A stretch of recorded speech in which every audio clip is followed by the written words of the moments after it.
Actually Venky கூட வந்து வாத்தி படத்தில் தான் ஃபஸ்ட்டு சேர்ந்தேன். அது வந்து பெரிய ஹிட் ஆச்சு. அதுக்கப்புறம் லக்கி பாஸ்கர் சேர்ந்து பண்ணேன். அதுவும் பெரிய ஹிட் ஆச்சு. திருப்பி விஸ்வநாதன் அண்ட் சன்ஸ். ஸோ 3 படம் ஹேட்ரிக். தேங்க்ஸ் வெங்கி. ஆக்சுவலி வாத்தி ஹிட் ஆனது வந்து 2 ஸ்டேட்லேயுமே பாட்டு பெரிய ஹிட்டு. எனக்கு நேஷ்னல் அவார்ட் கிடச்சிது அந்த படத்துக்கு. அதுக்கப்புறம் தெலுங்குல எனக்கு நிறைய படம் வர ஆரம்பிச்சிச்சு. அதுக்கு வெங்கி தான் காரணம். ஸோ 3வது படமும் இப்போ நான் ஆக்சுவலி வேற ஒரு தெலுங்கு படத்துக்காக போயிருந்தேன் ஹைதராபாத்ல. அங்கே ஃபுல்லாக விஸ்வநாதன் அண்ட் சன்ஸ் பற்றி தான் பேசிட்டாங்க. ஸோ எனக்கு ஒரு மாதிரி பெருமையாக இருந்துச்சு. அங்கே வந்து ஏன்னா இப்போ நம்ம போய் ஒரு படம் ஹிட் ஆயிடுச்சுன்னா நம்ம போய் அண்ணா எப்படி இருக்குண்ணா படம் அப்படின்னு நம்ம கேட்கறதுக்கும் அவங்களாம் வந்து விஸ்வநாதன் சன்ஸ் செம்மையாக இருக்குங்க சூப்பராக இருக்குங்கன்னு சொல்லும்போது அதுதான் உண்மையாக சக்ஸஸ் நான் நினைப்பேன். ஏன்னா நம்ம போய் கேட்டோம்னா ஓகே அதில் ஒன்றும் இல்லை. பட் நம்ம போகிற இடத்துலலாம் அவங்க அந்த படத்தை பற்றி வந்து பேசுகிறாங்க அப்படின்ற போது அது ரியல் சக்ஸஸ் அப்படின்னு நான் நினைப்பேன். ஸோ அந்த மாதிரி எங்கே போனாலும் ஹைதராபாடாக இருக்கட்டும், ஆந்திர பிரதேஷ், கேரளா, ஓவர்சீஸில் வந்து ரொம்ப ரொம்ப ரொம்ப நல்லா பண்ணியிருக்கு இந்த படம். ராதிகா மேம் நிறைய அடி வாங்கியிருக்கீங்கன்னு சொன்னீங்க. ஸ்பாட்ல நானும் ஒரு வாட்டி அடி வாங்கியிருக்கேன். மேம் அடிக்கிற சீன் இருந்தாச்சுன்னா அந்த ரியல் ட்ரைனிங் மெத்தட் ஆக்டிங் கொடுத்துருவாங்க. உண்மையாவே ஒரு இன்ஸ்பிரேஷன் அவங்க. And what a run ma'am. Suriya sir மாதிரி உங்களுக்கும் இந்த இயர் என்ன ரன். தாய் கிழவி இந்த படம் நான் அந்த படம் வந்து ரீரெக்கார்டிங் அப்போ பார்த்துக்கிட்டு இருந்தேன். நைட்டு 2 மணிக்கு 11 இல்லை மேம் 2 மணின்னு நினைக்கிறேன் மேம். நான் வந்து இந்த படம் பார்த்துட்டு இருக்கேன் செகண்ட் ஹாஃப் ரீரெக்கார்டிங்காக பார்க்குறேன். அழுதுகிட்டே இருக்கேன். எதுக்கு அழுகுறேன்னு எனக்கே தெரியல. இப்போ நைட்டு 2 மணி ஆயிடுச்சுன்னு அழுகுறேனா இல்லை வந்து படம் பார்த்து அழுகுறேனா இல்லை எதோ சோகத்தில் அழுகுறேனான்னு தெரியல. அழுதுகிட்டே இருக்கு. அப்புறம் மெசேஜ் பண்ணேன் ரொம்ப நல்லா இருக்கு. அந்த அந்த டெத் சீனுக்கு அப்புறம் எனக்கு ரொம்ப ஒரு மாதிரி எமோஷனல் ஆயிடுச்சு. நிறைய மொமெண்ட்ஸ் வந்து ரொம்ப எமோஷ்னலாக சூப்பராக இருக்கு அப்படின்னு. இந்த படத்தில் வந்து நாங்கள் லாஸ்ட் மொமெண்ட்ல 3 நாளில் பண்ண அந்த 2 பாட்டு வந்து பெரிய ஹிட் ஆயிடுச்சு. இப்போ அதை தான் எல்லாரும் ஷேர் பண்ணிட்டு இருக்காங்க. அந்த உயிரே உயிரேன்ற சாங்கும் அப்புறம் அருகே வருமா அப்படின்ற சாங்கு. அது வந்து பாலாஜி தான் எழுதினார் லாஸ்ட் மொமெண்ட்ல. லாஸ்ட் 2 டேஸில் பண்ணோம். பார்த்தா அந்த பாட்டோடைய இம்பேக்ட் ரொம்ப ஜாஸ்தியாக இருக்குது. ஸோ திடீர்னு நமக்கு மேஜிக் எப்போ வரும்னு நமக்கு தெரியாது. அந்த மொமெண்ட் அது எப்போ வேணால் மேஜிக் வரலாம் மியூசிக்கில். So thanks Venky for giving such a wholesome film and ஒரு இமோஷ்னலாக ஒரு moving film, a good film. And press வந்து அவ்வளோ பெரிய சப்போர்ட் கொடுத்துருக்கீங்க இந்த படத்துக்கு. ஒரு ஹேட்ரிக் தொடர்ந்து கொடுக்கறது பெரிய விஷயம் Venky. It's not a easy thing to completely give hits continuously. So congrats to you. அப்புறம் சார் வந்து சூப்பராக பண்ணியிருந்தீங்க. நான் வந்து இந்த படத்தில் தான் உங்கள் ஒர்க்கு பார்த்தேன். சூப்பராக இருந்துச்சு, நல்லா இருந்துச்சு, சூப்பராக பண்ணியிருந்தீங்க சார். அப்புறம் நிறைய சூப்பராக சின்ன வயசில் பண்ணியிருக்கீங்க அதெல்லாம் சொன்னாங்க. அது தனியாக பேசுவோம். அப்புறம் congrats to Bhavani. She's done a very nice job இந்த ஃபிலிம். ஒரு இமோஷ்னலான ரோலு அவங்க வந்து எடுத்து பண்ணியிருக்காங்க. ஆல்ரெடி விடுதலை பண்ணாங்க. இந்த படத்துலையுமே ஒரு சூர்யா சார் முன்னாடி ரொம்ப ஹோல்ட் பண்ணியிருக்காங்க. Best wishes to her. Mamitha என்ன சொல்கிறது, நான் முதல் நாள் அவங்கள ஷூட்டிங்கில் ரெபலில் ஒர்க் பண்ணோம். எப்படி பார்த்தேனோ இன்னி வரைக்கும் அப்படியே இருக்காங்க. அது ரொம்ப ஒரு ரேர் குவாலிட்டி. ஏன்னா சினிமாவில் நம்ம பார்ப்போம் ஒரு நாளில் வந்து பீப்புள் மாறிட்டே இருப்பாங்க, அவங்களோட தாட்ஸ் மாறிட்டே இருக்கும். பட் மமிதா மாதிரி ஒரு ஹம்பிள் கிரவுண்டட் ஆர்டிஸ்ட் நான் பார்த்ததே கிடையாது. You want go really really high Mamitha. You are so dedicated, so talented and very humble. So you have a long way. அடுத்த பிளாக் பஸ்டர் ரெடி பண்ணிட்டாங்க அடுத்த மாதத்துக்கு நிவின் பாலியோட. ஸோ அதுவும் பிளாக் பஸ்டர் ஆகிடும். So congrats to you Mamitha. Thanks Balaji, thanks Arun Raja, thanks Ken, and thanks to my music team, my production team. Nimish is a great cinematographer. நான் லக்கி பாஸ்கர் வந்து எனக்கு ரொம்ப பிடிக்கும். ஏன்னா ஒரு ஷாட் வந்து வைக்கிறாங்க, ஒரு லென்ஸ் வைக்கிறாங்க, ஒரு ஆங்கிள் வைக்கிறாங்க, ஓகே ஒரு ஜிம்மே வைக்கிறாங்கன்னா அதோடைய ஆப்ரேஷன் ஸ்டைல் ரொம்ப ரொம்ப ஒரு கேமராமேனுக்கு ஒரு ஸ்டைல் இருக்கும்.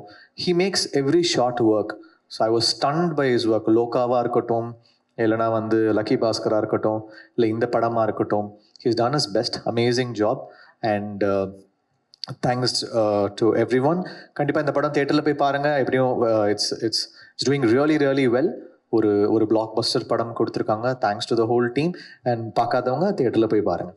பியூட்டிஃபுல் கேரக்டர் கொடுத்து அதை வந்து அழகாக என்னை பண்ண வச்சு இந்த அளவுக்கு ரீச் ஆகிருக்கு. நிறைய பேர் சொல்லியிருக்காங்க நல்லா பண்ணியிருக்க, ரொம்ப நல்லா பண்ணியிருக்க அப்படின்ட்டு. என்னால் இன்னும் நம்ப முடியல. ஓ நான் தானா, ஓகே சூப்பர் அப்படின்ட்டு.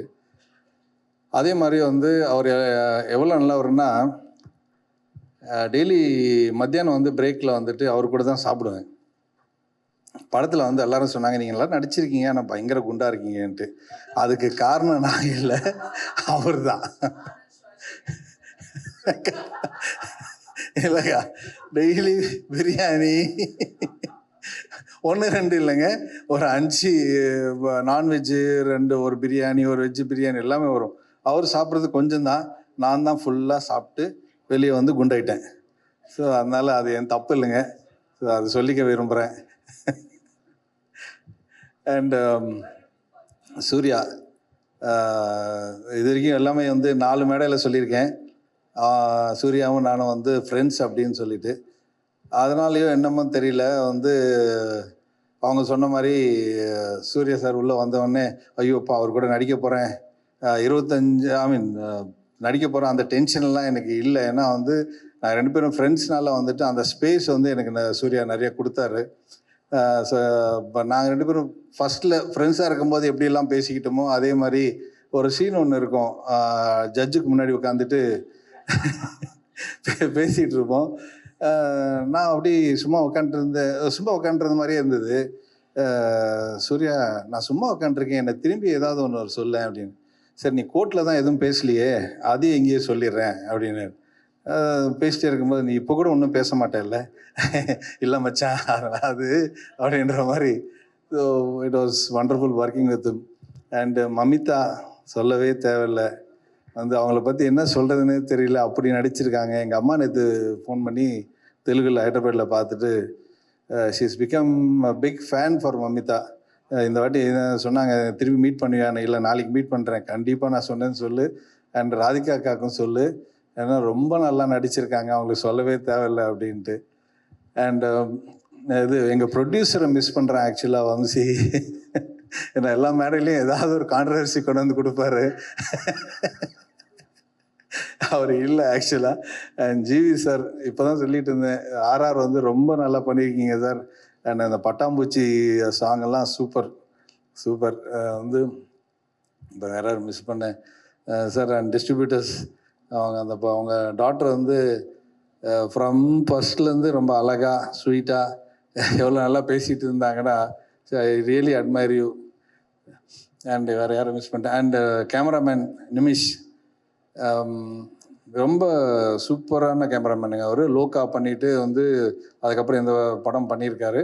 ஐ ஷுட் ரியலி தேங்க்யூம்னு. எல்லா மேடையிலையும் அவரை மிஸ் பண்ணியிருக்கோம், அவருக்கு இல்லவே இல்லை. ஐ தேங்க்யூம் ஸோ மச் சார். நிறைய அடி வாங்குற மாதிரியான சீக்வன்சஸ் தான் இருந்துச்சு, அதெல்லாம் ஹைலைட்டாவே இருந்துச்சு. மேம் வேற ஜாலியா அடிச்சேன்னு வேற இன்டர்வியூல சொன்னாங்க. ஏதாவது பர்டிகுலர் ஷாட்ல வந்து திருப்பி திருப்பி ரீடேக் போற மாதிரி நிறைய அடி வாங்குற மாதிரிலாம் சீன்ஸ் இருந்துச்சா ஏதாவது ஒரு ஷாட்ல? இல்ல, ரீடேக் போலன்னா கூட அடிப்பாங்க.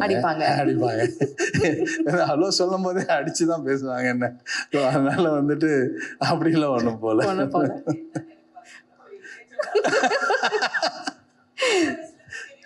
அதான் சின்ன வயசுல இருந்து அக்கா வந்து எங்களை சின்ன வயசுல இருந்து அடிச்சுதான் வளர்த்துருக்காங்க. அதனால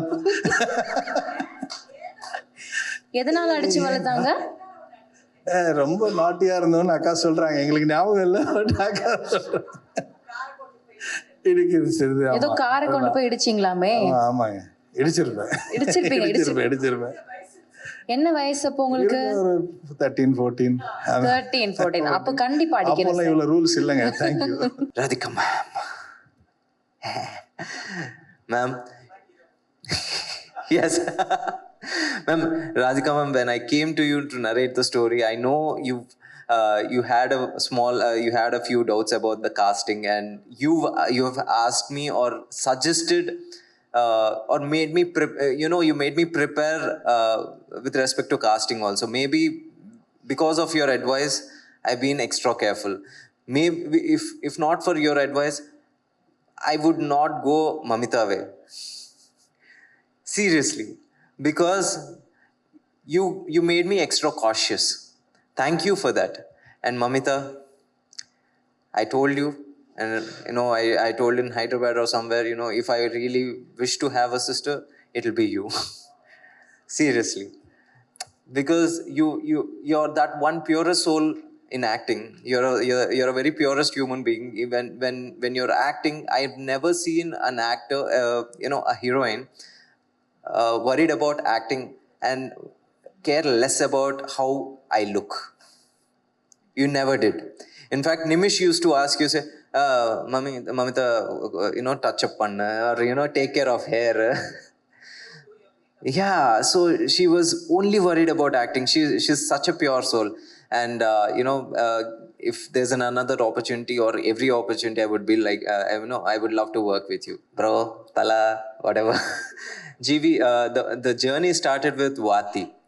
I still remember on the first day, what should I call you? Sir, bro. What should I call you? Bro, sollu. But no, now today we are really bros. We became family. After 3 films, I know, I don't even remember how many times I've rejected, a complete song which has finished production has been rejected, and you never tried to sell me that. You always gave me another tune, even in the 0 hour. I really thank you for that. It never happened to me in my previous film, but I just take that extra, extra leverage, or I don't know. Thanks for that. You never rejected anything that I asked you. And Surya sir is not here, but he has all his love with us. And first, he could have, when I went to Surya sir with a story, he could have just asked me, Venki, I want a commercial film, or Venki, give me a mass film or an action film. But he was the person who insisted on a family film, not caring about how people are going to receive. That daring nature today has got its validation in terms of love, affection, audiences and numbers. இப்போதான் நான் பார்த்தேன், ஒரு PR குரூப்ல போட்டாரு, by yesterday it did 150 crore gross, which was like, it gives me goosebumps. So I couldn't gauge that reach.